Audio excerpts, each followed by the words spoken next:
Buenos días. Mediante esta presentación hablaremos un poco de la teoría general del sistema. En estos puntos trataremos componentes de un sistema, sistemas abiertos y cerrados, y el control y alimentación. En los componentes de un sistema tenemos el contexto epistémico, el cual conforma los conceptos que existían, que antecedían a la teoría del sistema, que se fueron conociendo y analizando para poder agrupar o apuntar cuáles componentes hay un sistema. Se puede ver también que en diferentes campos de la ciencia existen comportamientos paralelos que han llevado a entender que la interacción de naturaleza holista existe en todos los campos de la ciencia. Tenemos que también tocar unas definiciones cómo es la epistemología, que sería el primer paso para definir un concepto, el cual es determinar el origen del mismo, que es una disciplina que estudia cómo se genera y se valida los conocimientos de la ciencia. En el caso biológico y en el caso tecnológico, por ejemplo, en el caso biológico tenemos que la planta no puede subsistir sin la luz, igual que la láctea no puede funcionar sin la energía.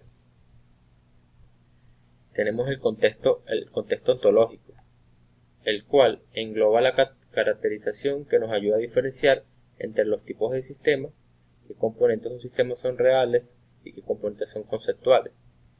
Por ejemplo, tenemos en los sistemas reales a los animales, a las galaxias y a las moléculas. Y en los sistemas conceptuales tenemos a los números, a la lógica y a la música.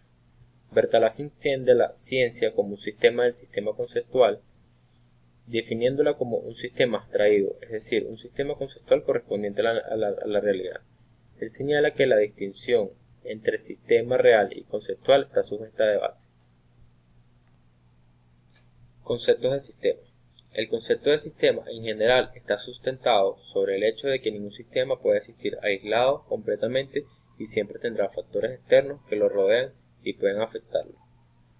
Muir citó en Puleo en 1985: cuando tratamos de tomar algo siempre lo encontramos unido a algo más en el universo. Ahora vamos a hablar un poco de los sistemas abiertos y cerrados. Empecemos con su equilibrio y antecedentes.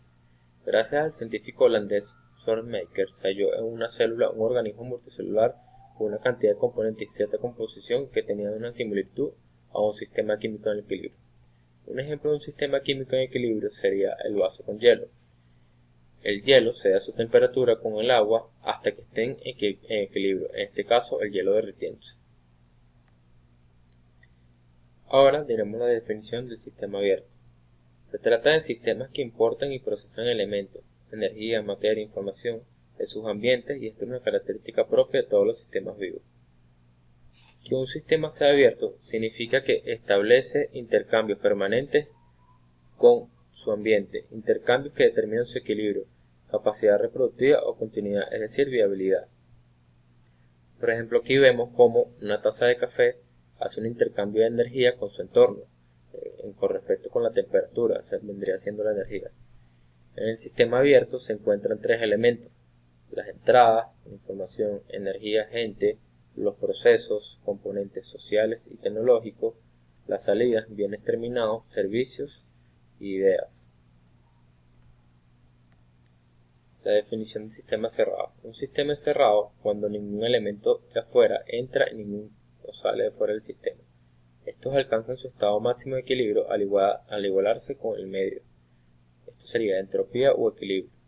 En ocasiones el término de sistema cerrado es también aplicado a sistemas que se comportan de una manera fija, rítmica o sin variaciones, como sería el caso de los circuitos cerrados. Aquí vemos el ejemplo de una olla de presión, como por ejemplo los laboratorios y los reactores. No entra ni sale nada, no hay fuga de gases. La uniformidad. Vamos a hablar de la uniformidad que estos sistemas mantienen, que se pueden asociar cuando el sistema cerrado se encuentra en equilibrio y cuando el sistema abierto en equilibrio estacionario, ya que tomando sus componentes, hablando del sistema, podríamos observar que mantienen estados constantes. Lo único que los diferencia es que el sistema cerrado se encuentra en equilibrio, este posee una situación reversible a esta.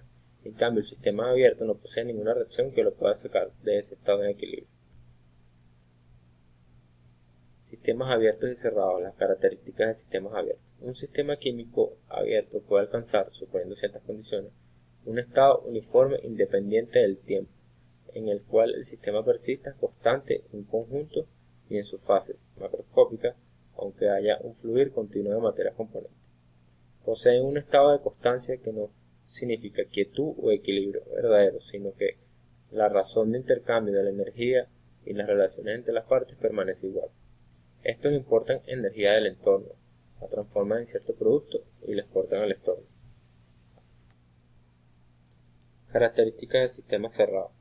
Debe alcanzar un estado de equilibrio independiente del tiempo, definido por máxima entropía y mínima energía, con razón constante entre las fases. Estos no pueden obtener ni dar energía a su entorno debido a que no tienen ninguna comunicación con el exterior. Son herméticos a cualquier influencia ambiental. Aquí tenemos otra vez el ejemplo de la olla de presión que no permite que el escape de gases. La autorregulación en los sistemas abiertos y cerrados. En este caso podremos mencionar a la homeostasis, que tiene como concepto estar constantemente regulando las propiedades de los sistemas por agentes exteriores. Estos cambian con respecto a las alteraciones del ambiente. Por ejemplo, la adaptación de temperatura de la rana y de las plantas que regulan la concentración de esta molécula en la atmósfera, los cuales son tejidos y órganos que también pueden mantener su propia homeostasis. Estimulación y adaptación. Los sistemas, después de tener reacciones a los agentes externos llamados estímulos, estos pueden permanecer en el mismo estado o buscar autorregularse, adaptándose a las reacciones sufridas y entrando en un nuevo estado de equilibrio. Por ejemplo, tenemos al cocodrilo, que se adaptó a soportar estar bajo el agua y poder atrapar a sus presas. Tenemos también el insecto palo, que adaptó su cuerpo para poder aparentarse a una rama, y la jirafa, que adaptó su cuello para poder alcanzar las hojas altas. Sistemas orgánicos. Los sistemas reconocen la tendencia de un sistema a luchar por mantenerse vivo, aun cuando se haya desarrollado disfuncionalmente, antes de desintegrarse y dejar de existir como sistema. Estos varían con respecto a las reacciones de sus componentes. Poseen un mantenimiento bajo condiciones naturales y capacidad reversible de volver a su estado de equilibrio. La autorregulación en parte un proceso propio de los sistemas orgánicos. Equifinalidad. Se refiere al hecho de un sistema vivo a partir de distintas condiciones iniciales y por distintos caminos llega a un mismo estado final. El fin refiere a la mantención de un estado de equilibrio fluyente.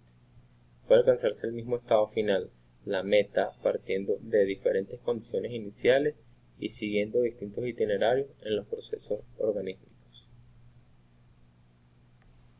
La herencia forma parte importante de un organismo vivo, ya que es la obligación genética para la condición de pertenecer al grupo de sistemas abiertos o cerrados. Vamos a tocar un